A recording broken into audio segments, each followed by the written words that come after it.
Mark సువార్త 2వ అధ్యాయము.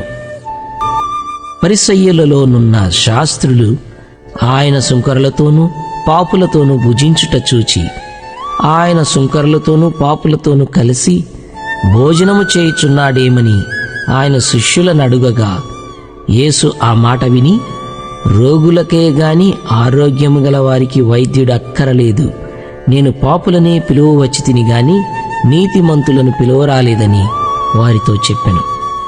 యోహాను శిష్యులను పరిసయ్యులను ఉపవాసము చేయుటకద్దు.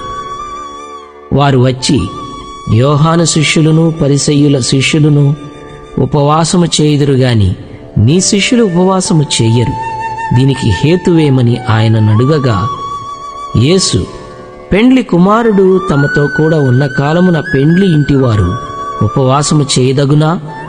పెండ్లి కుమారుడు తమతో కూడా ఉన్నంత కాలము ఉపవాసము చేయదగదు గాని పెండ్లి కుమారుడు వారి యొద్ద నుండి కొనిపోబడు దినములు వచ్చును, ఆ దినములలోనే వారు ఉపవాసము చేతురు. ఎవడనూ పాత బట్టకు క్రొత్త గుడ్డ మాసిక వేయడు. వేసిన ఎడల ఆ క్రొత్త మాసిక పాత బట్టను వెలితిపరచును, చినుగు మరి ఎక్కువగును. ఎవడనూ పాత తిత్తులలో క్రొత్త ద్రాక్షారసము పోయడు.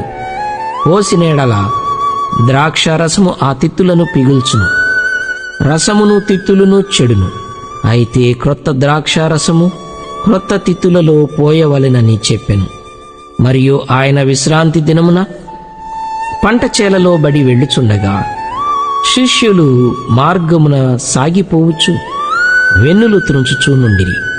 అందుకు పరిసయ్యులు, చూడుము, విశ్రాంతి దినమున చేయకూడనిది వారేలా చేయుచున్నారని ఆయననడిగిరి. అందుకు ఆయన వారితో ఇట్లనెను, తానును తనతో కూడనున్నవారును ఆకలిగొనినందున దావీదునకు అవసరము వచ్చినప్పుడు అతడు చేసినది మీరెన్నడూ చదవలేదా? అబ్యాతారు ప్రధాన యాజకుడై ఉండగా దేవ మందిరములోనికి వెళ్ళి యాజకులే గాని ఇతరులు తినకూడని సముఖపు రొట్టెలు తాను తిని తనతో కూడా ఉన్నవారికిచ్చెను గదా అని చెప్పెను.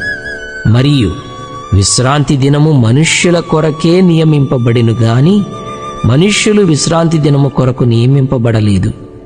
అందువలన మనుష్య కుమారుడు విశ్రాంతి దినమునకును ప్రభువై ఉన్నాడని వారితో చెప్పెను.